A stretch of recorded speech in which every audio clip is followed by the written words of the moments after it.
guys, it's Arra and welcome back to my YouTube channel. And for today's video, I am back with another work from home or online job feature na meron kami here in Cyberbacker. So, dun sa huling video na in-upload ko last week, I promised you guys na hopefully mga once or twice a week makakapag-release tayo ng bagong video here on my channel answering your work from home or online job or Cyberbacker related question here sa aking YouTube channel. Kaya naman, I am back with another video. So, most of you guys asked me a question na ano ba daw itong bagong non-voice job here in Cyberbacker. So, yun yung pag-uusapan natin today along with its requirements and job description, no? Okay, but before anything else, guys, again, I would like to invite everyone to join the Cyberbacker Career Night. What is Cyberbacker Career Night? Cyberbacker Career Night, it's an online Zoom event made especially for those people like you who are interested to work from home or interested kayong malaman yung mga job offering na meron kami here in Cyberbacker.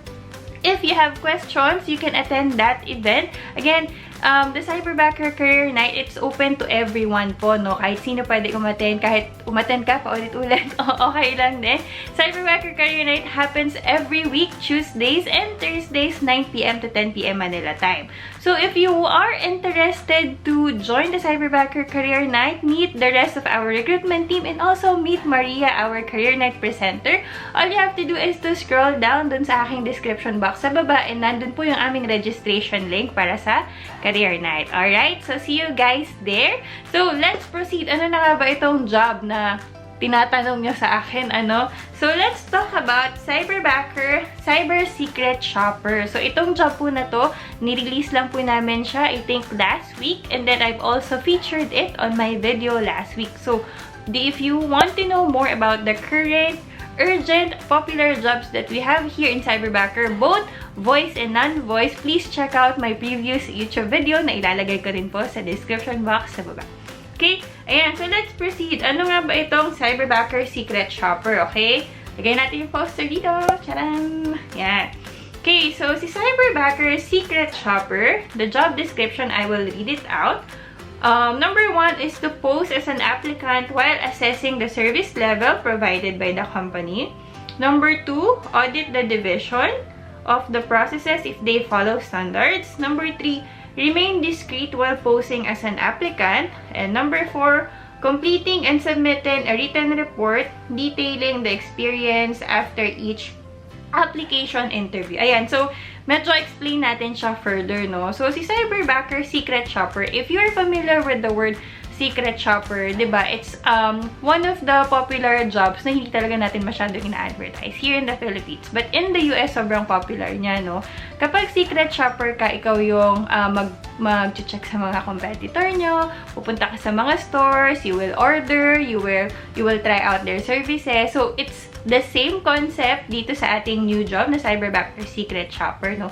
So, you will be tasked to go through, you know, several websites, audit the website, check the website, tingnan yung process flow nila. You might go through several interviews on that website. So, it's the same. Okay? So, ano yung qualifications natin for this one? So, let's talk about muna kung ano yung qualifications na nakalagay dun sa job poster, alright? So, number 1, you must have a good command of the English language. Number 2, an enthusiastic, confident, and friendly personality. Number 3, smart appearance. And number 4, of course, excellent written skills. Ayan.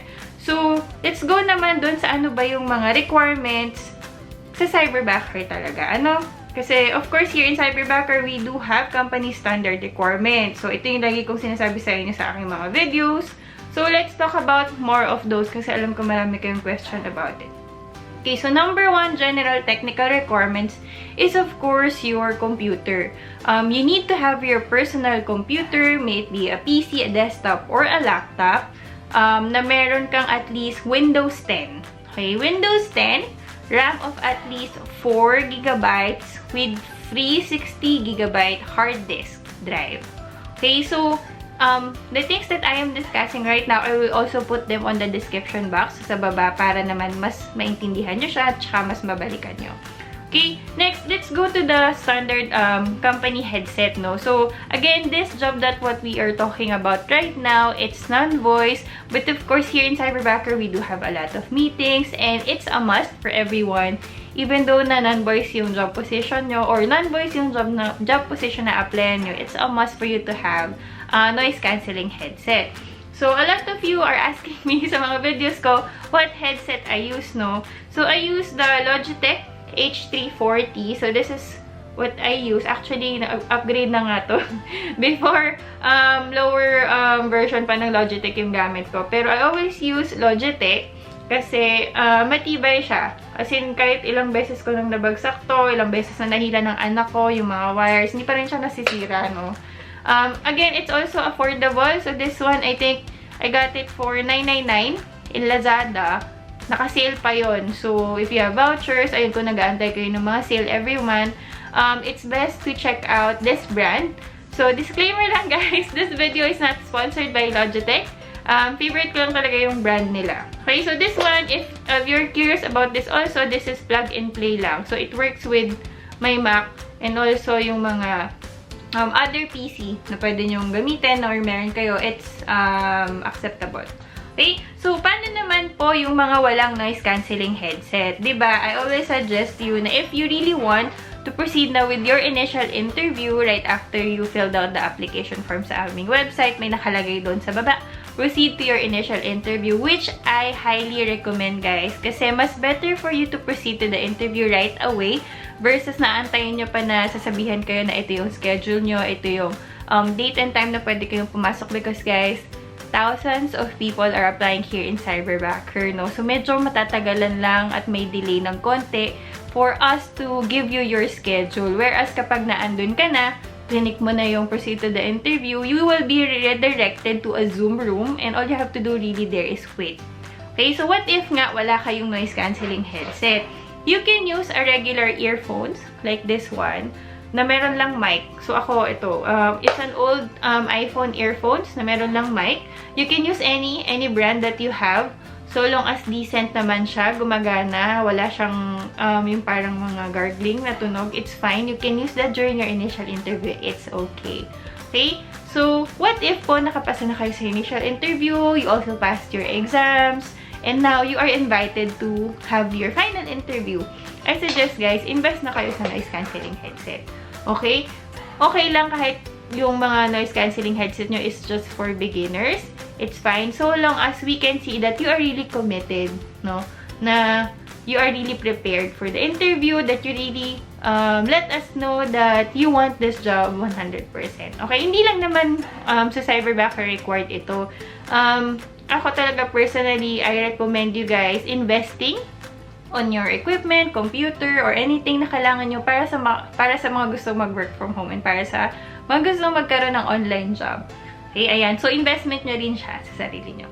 Okay, guys. Again, ha, if you want to proceed with your initial interview, wala kayong noise-canceling headset like this, you can use your regular earphones with mic. Okay?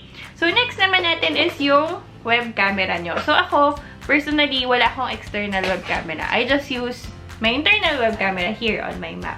So, kung ano yung web camera na meron kayo right now sa inyong mga laptop, as long as hindi naman siya blurry, kitang-kita kayo ng mag-i-interview, maayos, tapos meron kayo magandang lighting, then it's fine. No need to spend money.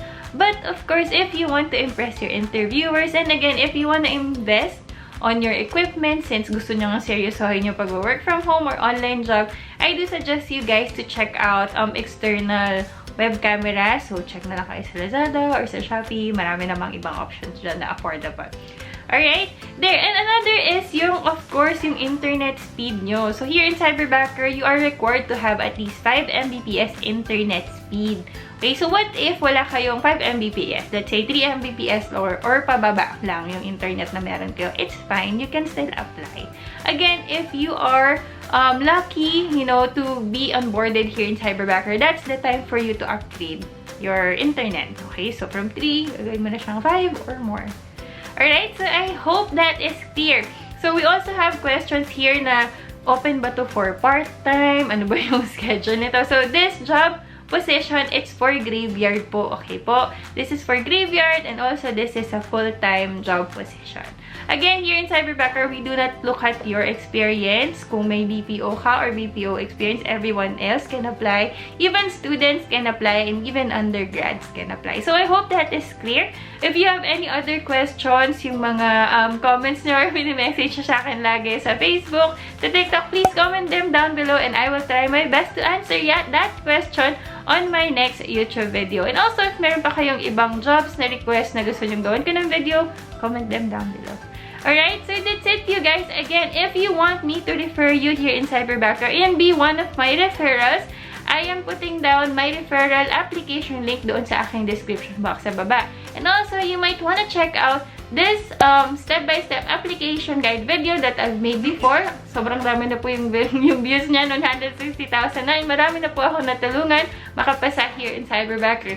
So that's it, you guys. I hope makapasa kayo here in Cyberbacker and I hope to see you in one of our Zoom meetings. Bye!